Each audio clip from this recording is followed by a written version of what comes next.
The creature barely notices your presence.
The masked creature is mute, save the occasional moan.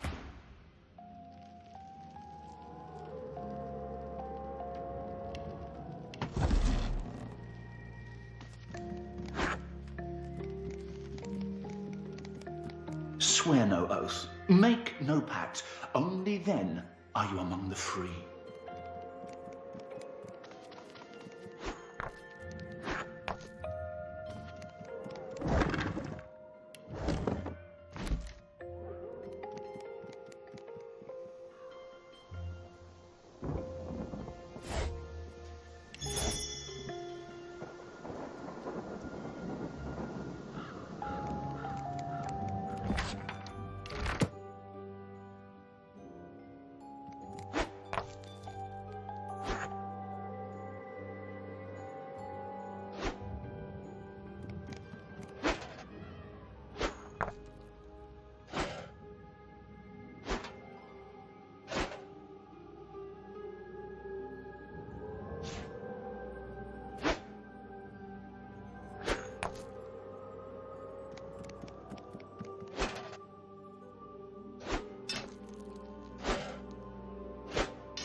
Nice.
The masked creature is mute, save the occasional moan.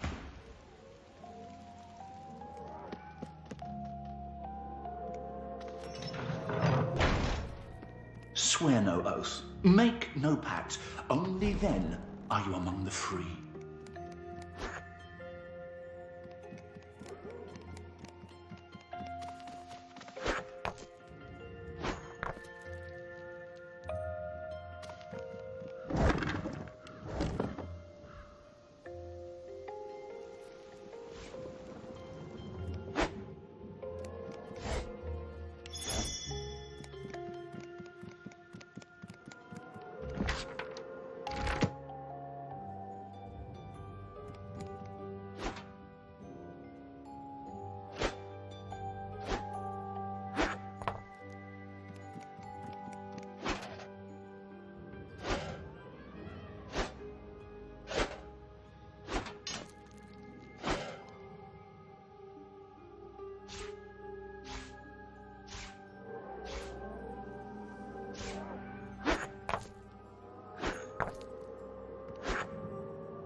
The servant emits a menacing growl.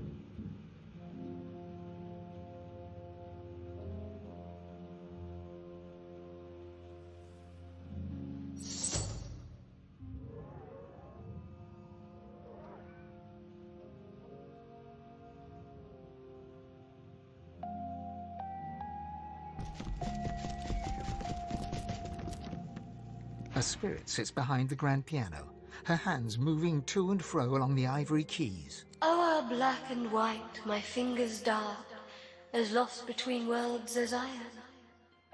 O'er globes they glide, o'er flats and sharps. Whither go they, Lord of Life? Direct them. The echoes of a distant past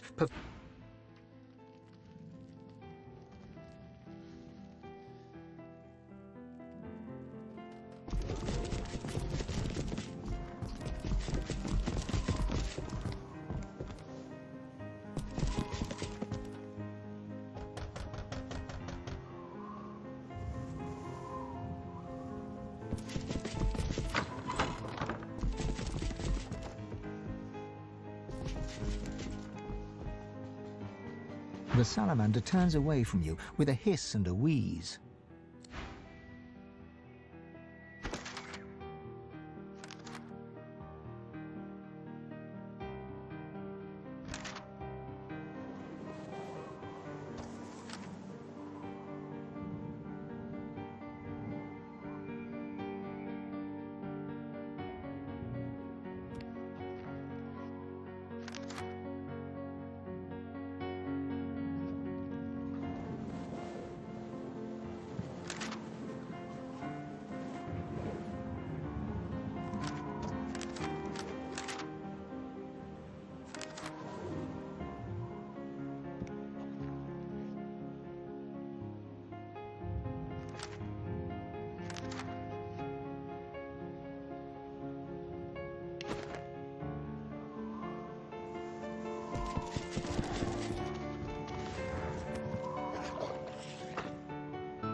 What's this? I found something. A visitor. Such a rare and exquisite pleasure.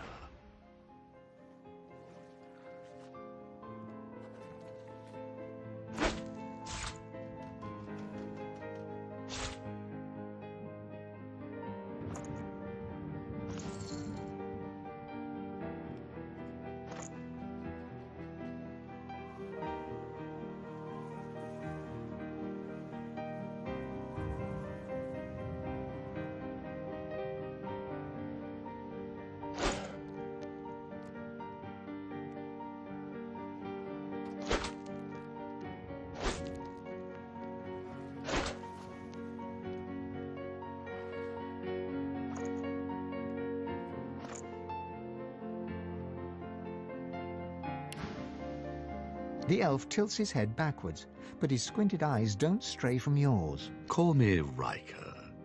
Please, do avail yourself of my creature comforts. You've surely come a long way. It's not an ordinary location, I admit, but I prefer to be extraordinary. There is no pleasure in mediocrity. Don't you agree, Godwoken? Don't be so naive. My doors only open on the occasion of truth. What you admit to them, you admit to me. I also see you are not yet whole. He presses a slender forefinger against his tight lips and hums. I'm not a generous man, but I could give you what you seek if you offer something in return. A completely fair exchange between sorcerers.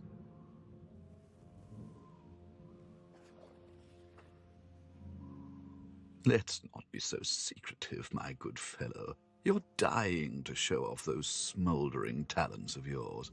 You just don't know how to handle them. I can help you with that. I can share my bond with the source with you, fill your well to the brim, make you a master. The rest of the story, well, it's yours to write.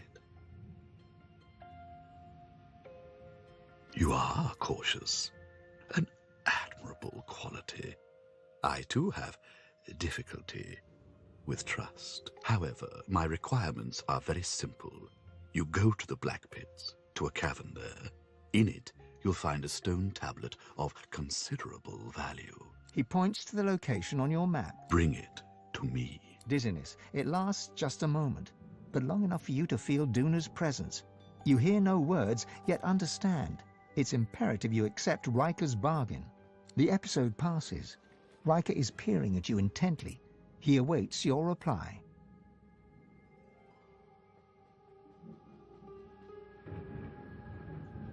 It's a miracle of the ancients. Priceless, really, and powerful enough to draw the Magister's attentions. I won't bore you with further detail. Suffice it to say, it is safer in my hands than in theirs.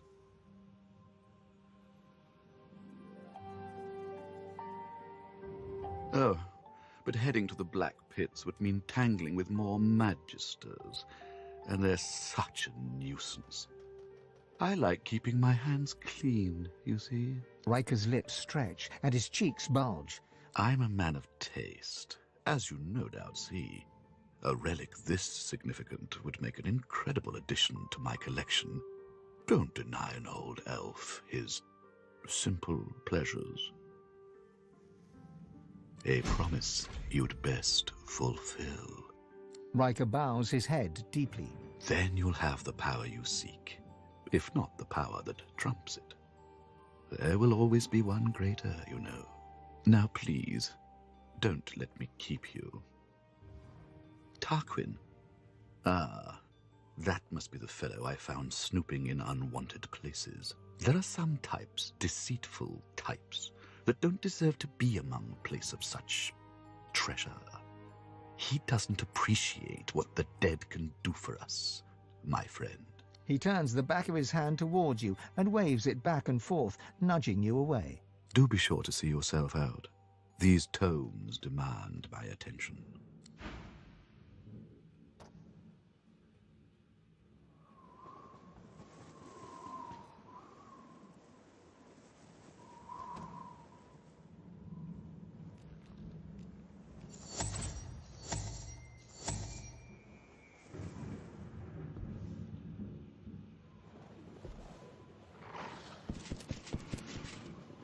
I trust that our bargain reaches a...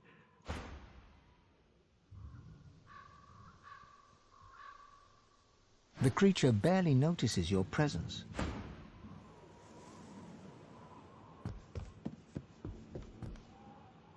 The creature barely notices your presence.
Death prowls above. Ascend only if you seek it.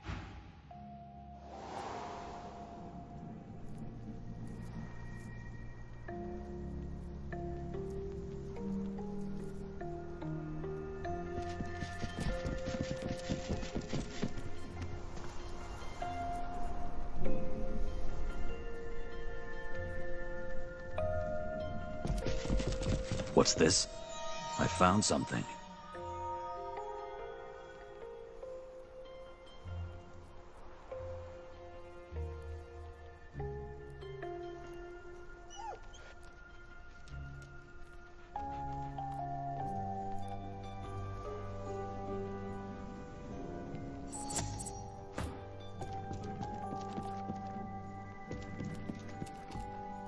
The servant responds with a blank look and a low groan.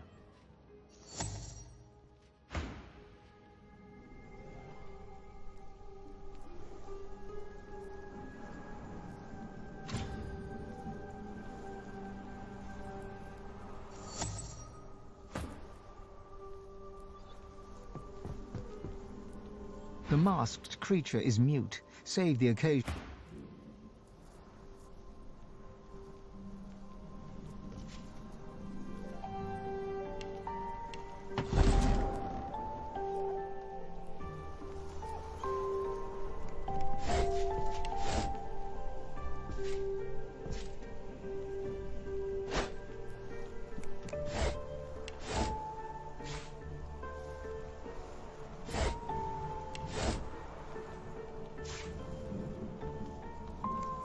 You look up to the portrait, its subject's face staring right back at you, one eyebrow raised, as if lifted by a fish. Contentious cur! Thou wouldst dare prance and gallivant about without a summons? Get thee gone, for at the count of a dozen less two, the sentries advance.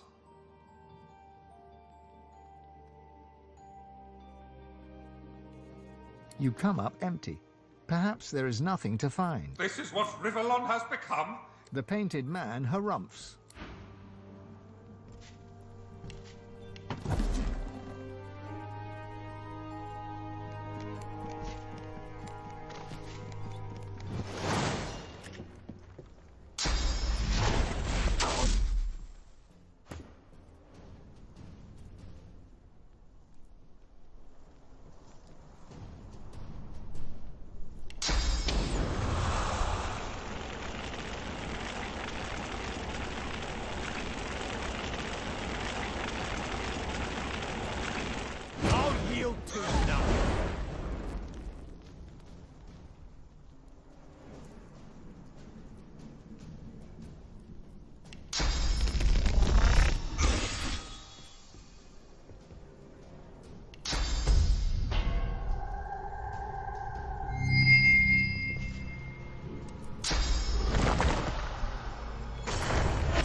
I sense something nearby.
It's attacking! Evasive maneuvers, Quackers!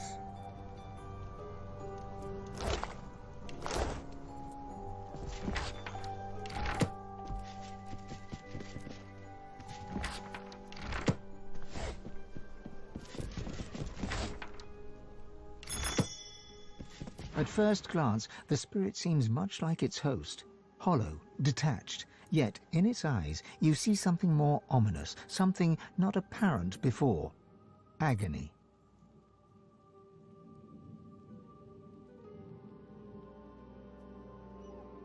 Your hand reaches through the spirit. Your source is inert. You see no memories, siphon no emotions. Its face grows even more tortured. It is trapped. Is this Riker's doing? This spirit's as haunted as the graveyard it roams.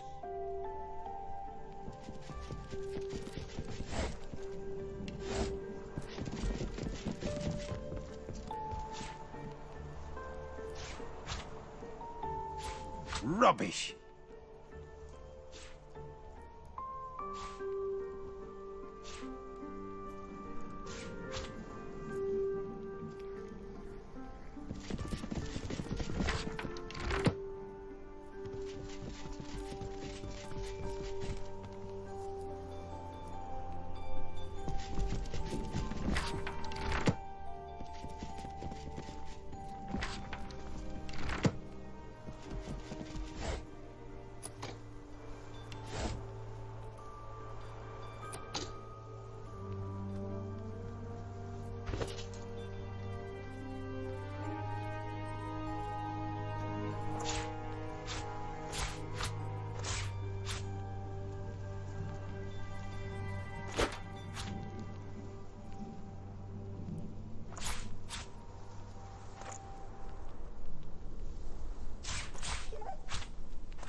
Always refuse what is so freely and openly offered.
If you think the Master loves you more than he loves me, then, Dot, you're a bigger idiot than you look.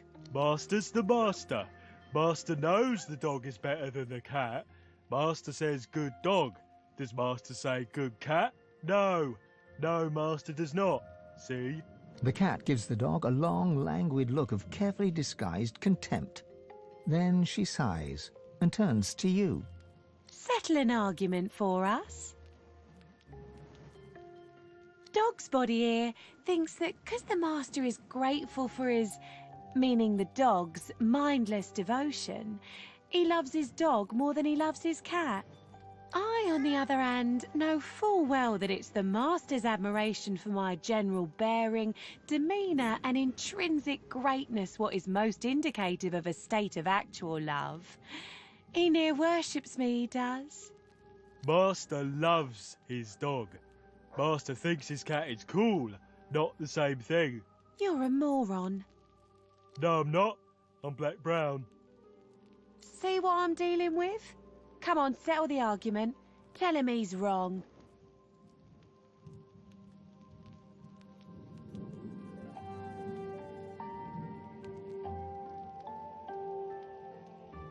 There you go, Dot. Listen to the nice fellow. I don't get it.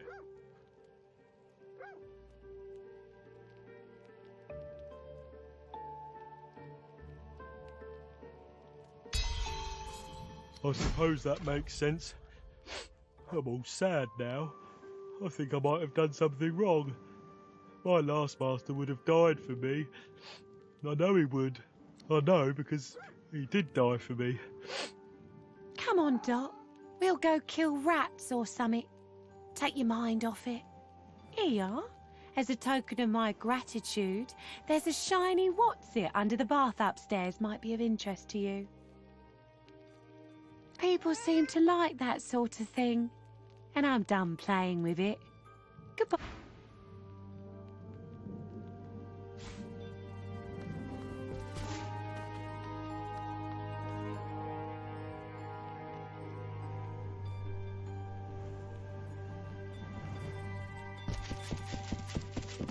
Now is not the time for a bath.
I hear something scurrying around.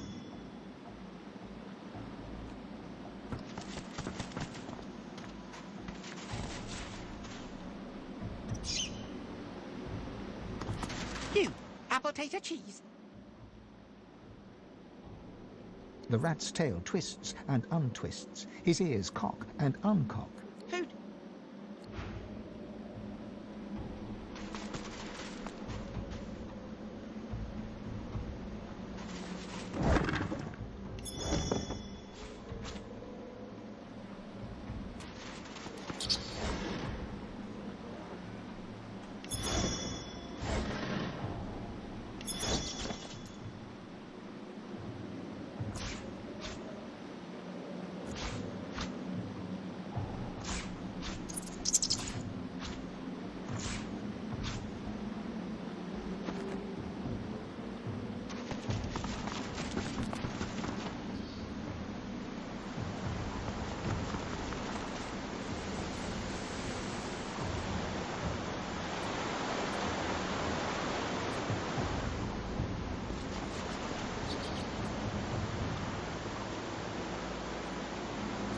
The turtle looks up at you, slowly. It looks down, slowly. It looks back to you, slowly. Lucky in life, unlucky in love. She lets loose a long sigh. She inhales. She sighs again. Rory, the rat. He's just over there. Don't blink, or he'll flit right past. Like a rat. Please, Grace. I'm Gruel. I'm too slow to give him smooches. And he's so smoot. If only I could keep up. I could groan sweet things in his little ears. I could tell him I love him. I could share my like beads. Used to be the lady. Was there one day and wasn't the next. Riker now. Nice guy. Gives me beats. I like beats. Oh, how kind. But I don't like butter. You could try carrot juice or some kind of nectar. The rats like nectar. Maybe cheese juice. Is there such a thing as cheese juice? Oof. Oh, that's too bad. She grins at her own joke. It takes a good minute for her mouth to reach a full smile.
He's as cute as a kitten, isn't he?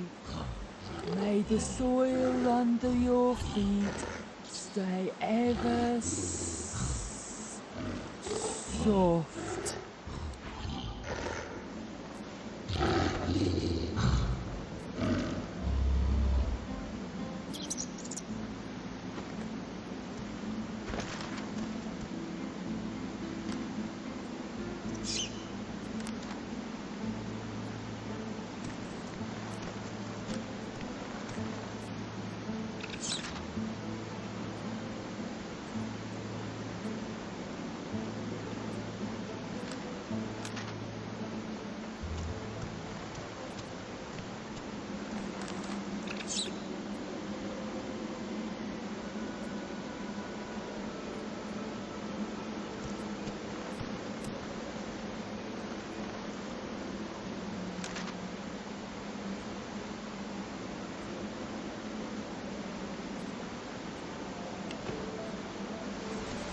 What's this?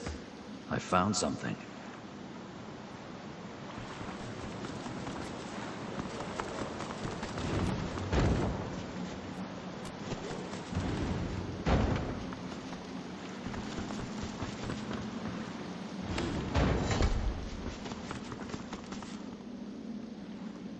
I've spotted What's something. this? I found something.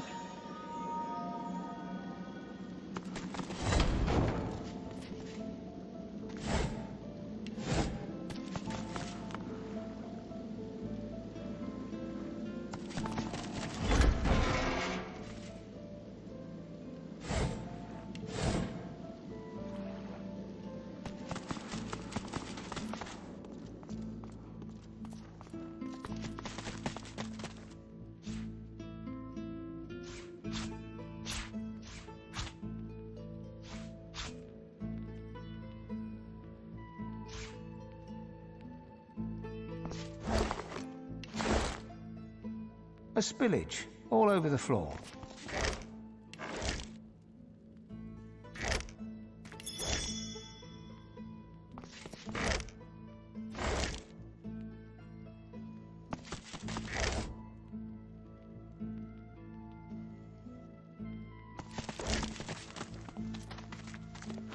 This again.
more now.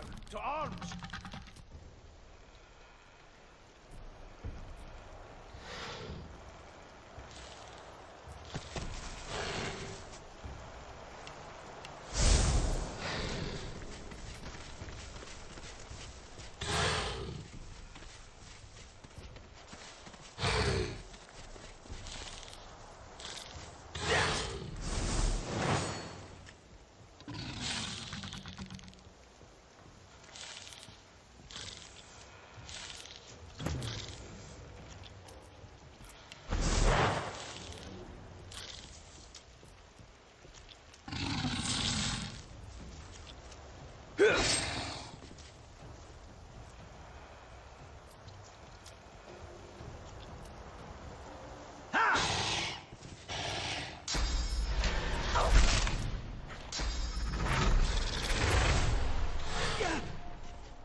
I'll yield to none.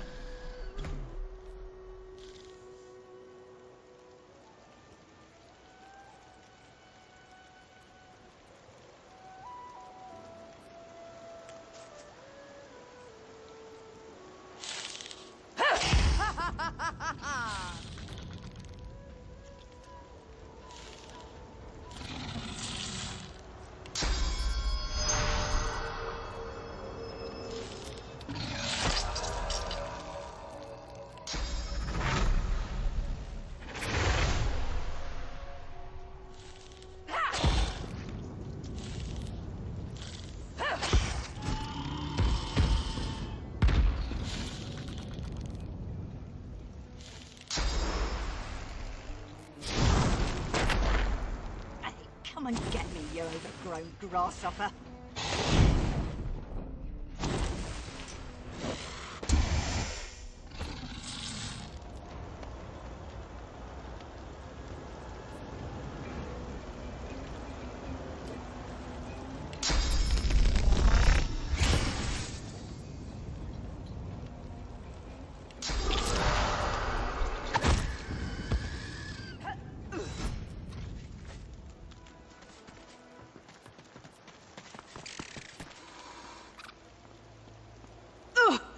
Well, they got me good.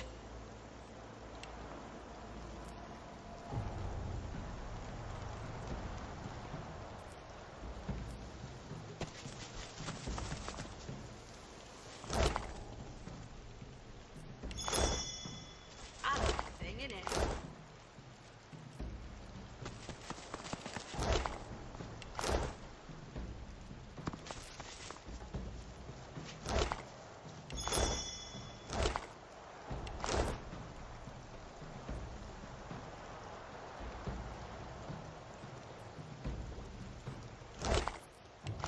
Gave him a good whipping, we did.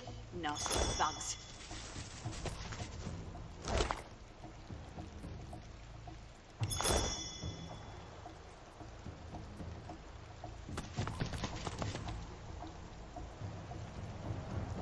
Gave him a good whipping, we did.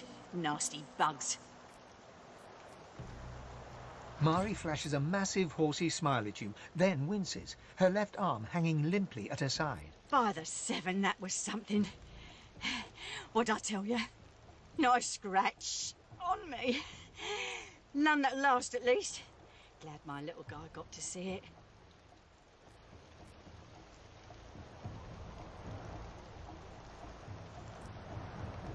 Oh, sure. Just a nasty bruise by the feel of it. May have to lay off blasting beasties for a day or two after. The fighter's lament. Didn't catch your name, though. I'm Mari. Pleasure's mine. You all right? Dunno about you, but I never was afraid of bugs. Then again, if you hadn't rolled in when you did, I might be whistling Teedle-Dee in a void Woken's belly by now. I owe you one.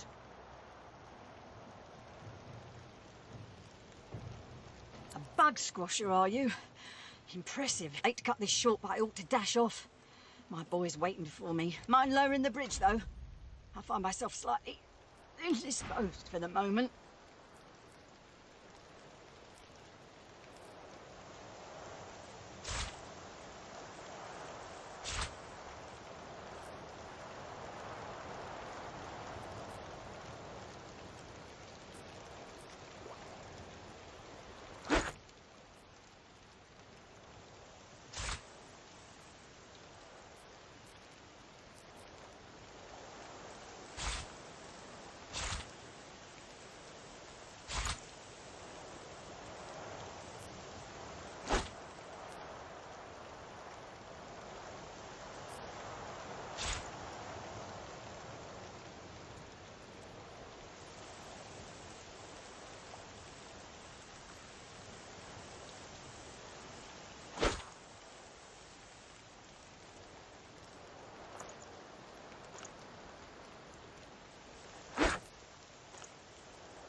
Gave him a good whipping, we did.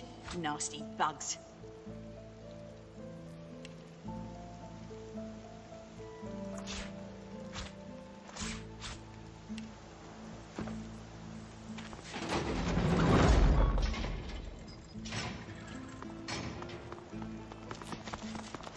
There you are, my good-looking lad. Ma! Let me get a good look at you. You're okay? Course I am, Ma. Are you? Fit as a fiddle. And how's my little spider monkey doing? Safe and sound? Spider monkey? You mean dragon? Come here, you. Mother and son fall into a tight embrace. One tear rolls down Mari's nose, falls on the black stubble on Barin's head. She strokes the wet drop away, smiling. Mari seems oblivious to you. Her eyes are closed, her lips turned in a serene smile as she strokes Barin's head. My boy, my good boy. Hey, wait, 1 sec. Ma! Ma, look! Thank you so much for helping my Ma. All those void woken. Sheesh, thank the gods everyone is okay. Thank the gods. Oh, thank the mum. And our friend here too.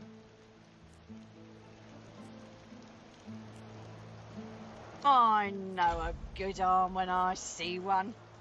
I'll tell my cousin Ryman what you did. He's real high up in the order and he's visiting Driftwood as we speak. Could be he has some good work for you.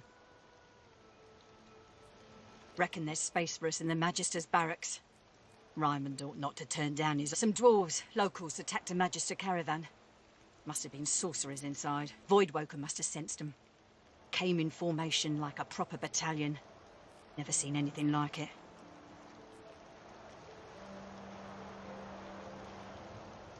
No match for the bomber pair at the Bridgeside cottage. Right, Baron?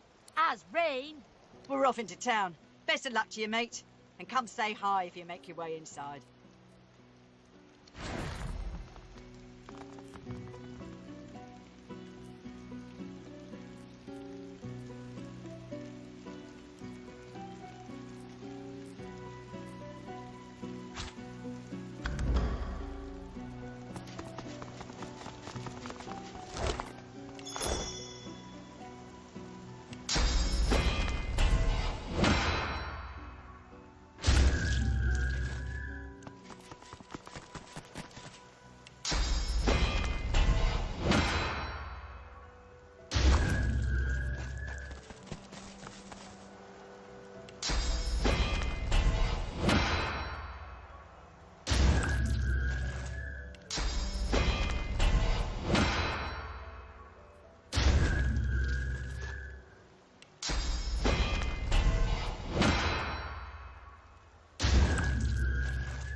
Stone Garden.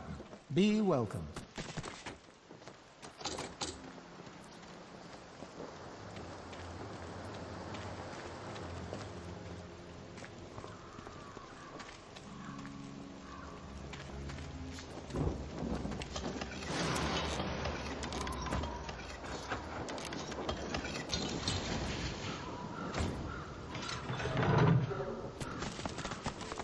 The spirit cannot speak, or...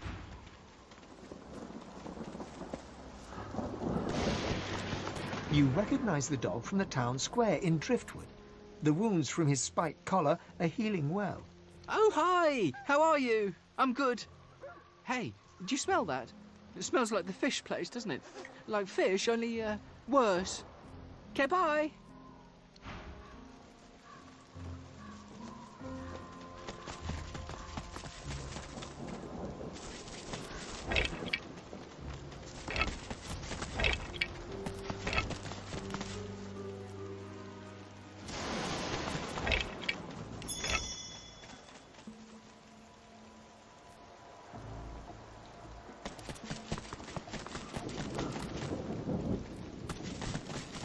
Look out!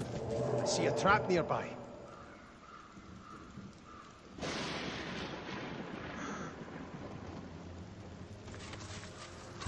If graves you dig, I'll warn you now. Beware the creak and then the click. Then comes the bang, then comes the bang. Close your eyes and listen. The spirit's memories play out before you in darkest black. The sound alone relates the tale. A self-styled archaeologist, some would call you a grave robber, you found the grave of Baron Wilmart Hogg IV. Your footsteps crunch light upon the gravel as you approach the tomb. You know that Hogg was avaricious, paranoid and cruel, and you yourself value the first of these two traits most highly. You ease your way up to the grave and run your hand around the lid, searching for a trap. You find nothing. The wind whispers in the trees and the grass rustles quietly. You slide the lid open with a creak. Click. Uh-oh, you think. Bang! The silence of the night is rent with a sound of screaming. Yours. Commiserations. I have only one regret. I didn't get the loot. A creak, click, bang! Careful now, that's a trap.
Here lies the Timely, famed Trappist, a master of the pitfall, a craftsman of the snare.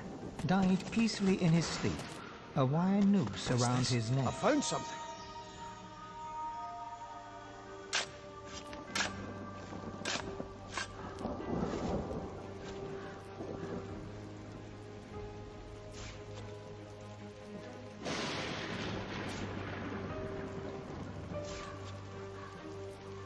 She hums quietly.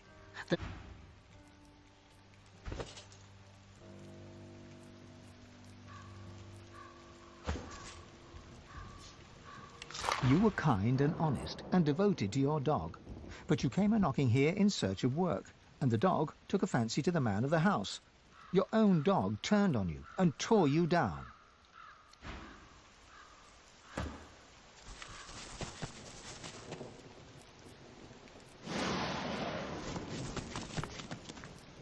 A sinner I, and who is not?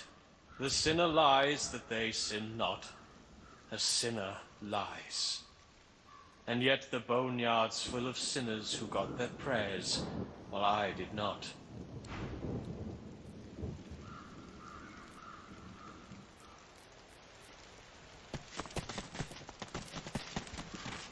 Here lies Theo Payne, fortune teller and visionary. He didn't see it coming.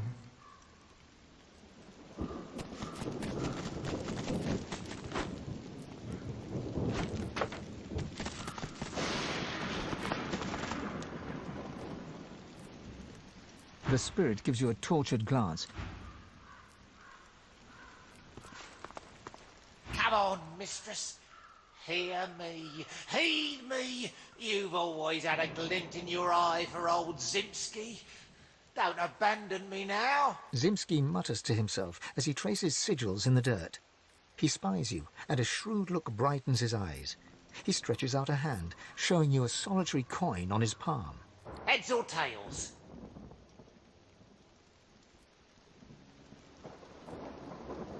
He flips the coin high in the air. It twinkles beneath the moonlight as... Unlucky. But then what do I know about luck anymore? All my life I served Lady Luck, and see how it ends. In the dirt, just the same as everybody else. Turning from you, he crouches back to the dirt. He resumes tracing esoteric sigils, his fingertips swirling through the graveyard clay. You seek to corner too? Oh, Lady Luck always came. Now I cannot influence even a coin toss. But you breathe. I'll wager you've more use for my gifts than I do. Here, tell me what you truly value. If my lady sees fit, I'll give you what I truly value in return.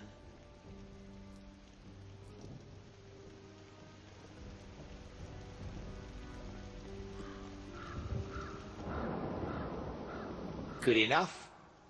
He smiles a foxy smile as he stabs claw-like fingers at your chest. He begins to trace sigils on your flesh. Though you cannot feel his fingers upon your skin, something inside you shifts. You feel a coldness, and a sick longing seeps into your heart. He croons incantations as he works, and his voice is like the throwing of 1,000 dice inside your brain. Your body is suddenly filled with lust for coin and craving for more. Ah, now you feel her touch. Now Lady Luck sings in your blood as she once did in mine. And now I feel nothing.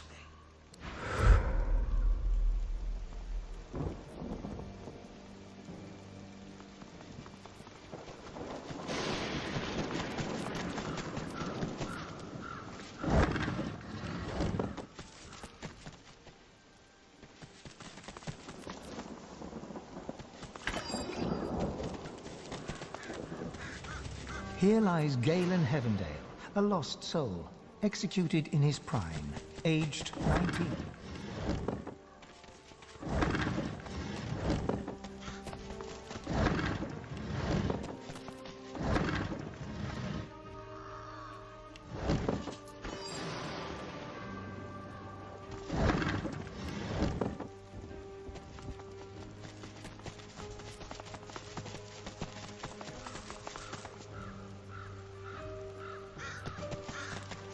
Here lies Deborah Ford, victim of sororicide.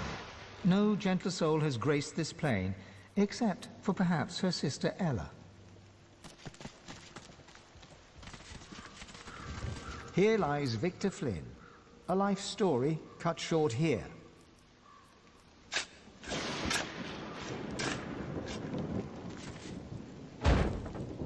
There's no body here, only a pile of rocks.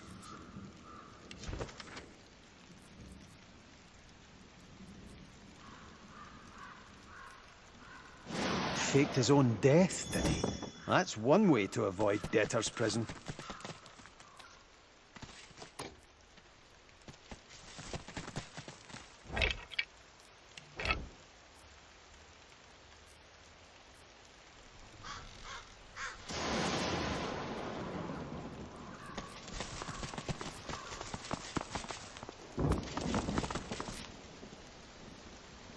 Another statue in the stone garden, nothing more or less.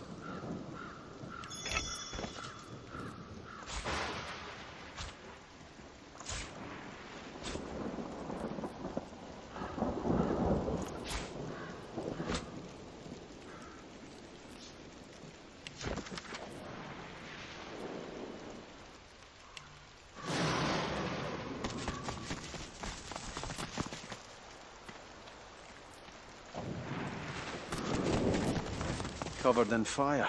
Even the stones are ablaze. It must be a lizard thing.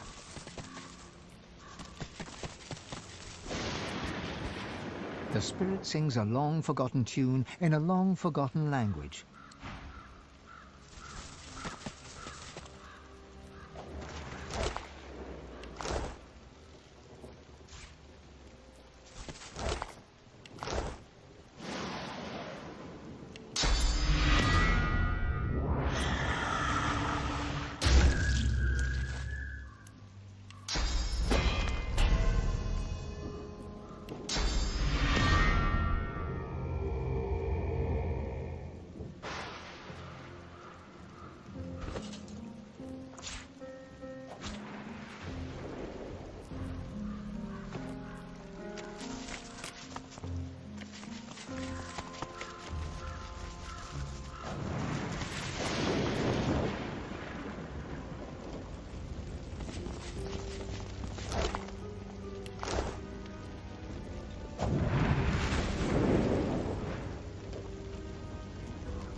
The chest before you is wreathed in flame. You lean in to examine the images further, but are driven back by the intense heat of the flames.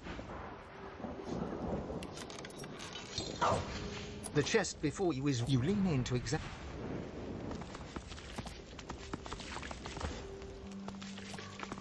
The chest before you is covered. You hear a deep rumbling from inside the chest, and a voice emerges. It hisses and clicks, but doesn't make any sense. The chest's chatter gets louder and angrier. The chest before you is... You hear a deep rumbling from... You hear a quiet... The chest before... You hear a deep rum... The chest's chatter gets loud. The chest before you is... You hear a deep rumbling.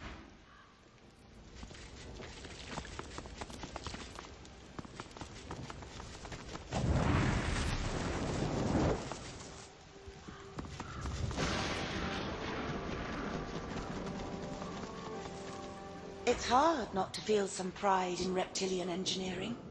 I watched an elf spend hours trying to force his way into a lizard's chest. Eventually, he threw it into the flames. But still, he did not leave empty-handed, unfortunately. I pity the poor salamander that he dragged back to his ghastly home.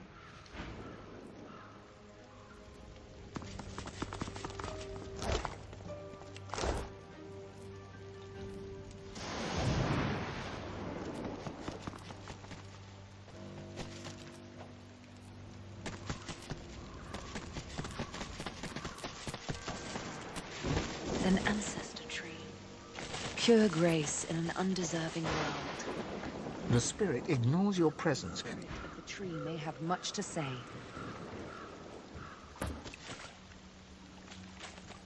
The roots of a great ancestor tree reach... You are a scion of the elves. The mother tree demands your blood. You do not have a choice. She has a plan, and you must serve her with your death.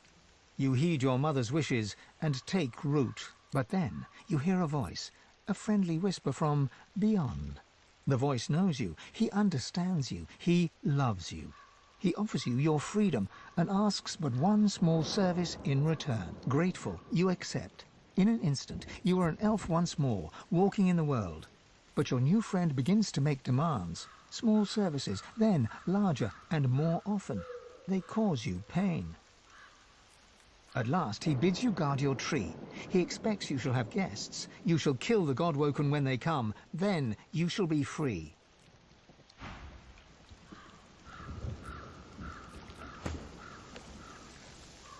The thought occurs. The scion replaced one bad deal with another.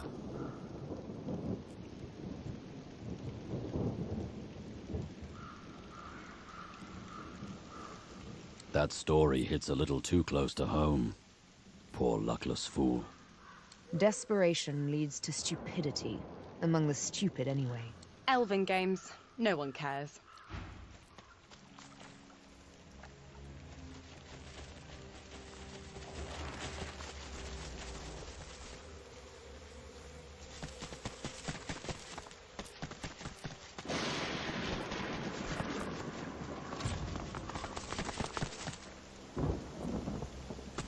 Arthur Bree lies here, sadly missed by customers and family alike.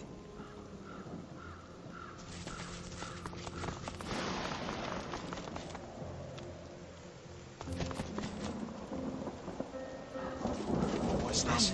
You! Help! I'm down here! A mind of this magnitude shouldn't be cursed to live like this. Can you dig me up? Well, I used to be... Wait, who did I used to be? I can say with confidence who I am now, at least. A thinker, the likes of which you've never known and never will.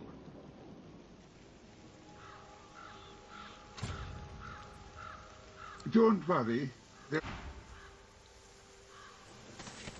Here rests Timus Anchoret.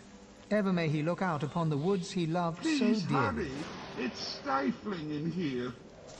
Mourn not for Crispin, a simpleton's idea of a clever man, and a poor man's idea of a rich one.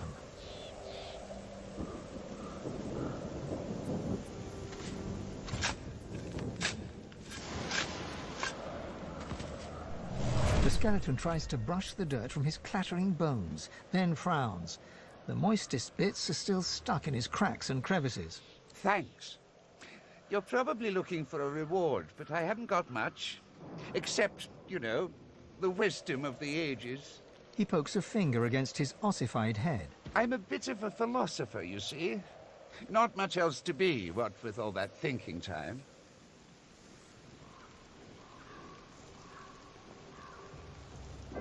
Oh, but I don't just go around giving knowledge away like a common medium. The skeleton pauses and sighs, then straightens his spine with a clatter. A soul bond will settle it. A battle of wits. Then the cosmos itself will decide who can better face the truth of our own essence, me or you. A weak soul may not survive the bond, but I'm sure you'll be just fine. Battle is dangerous, is it not? I find it to be true anyway, even when you're battling your own mortality. The angst can prove terminal to the weak-willed. Oh, it's easy. We link up souls and share our innermost beliefs. Think of it like an innocent little duel. The winner remains comfortable with their personal truths. The loser, well... Oh, how fun. Just touch this bone on my rib cage here, right over where my heart would be, if, well, you know. You reach for the rib in question, but nothing feels different. Not until you try to pull your finger away and it remains glued to the bone. All right, mister. Deep thought. First up, our purpose in life. I say it's to accumulate knowledge. Pretty great answer, eh? Can you do better than that? His jaws clack together in a show of self-assurance.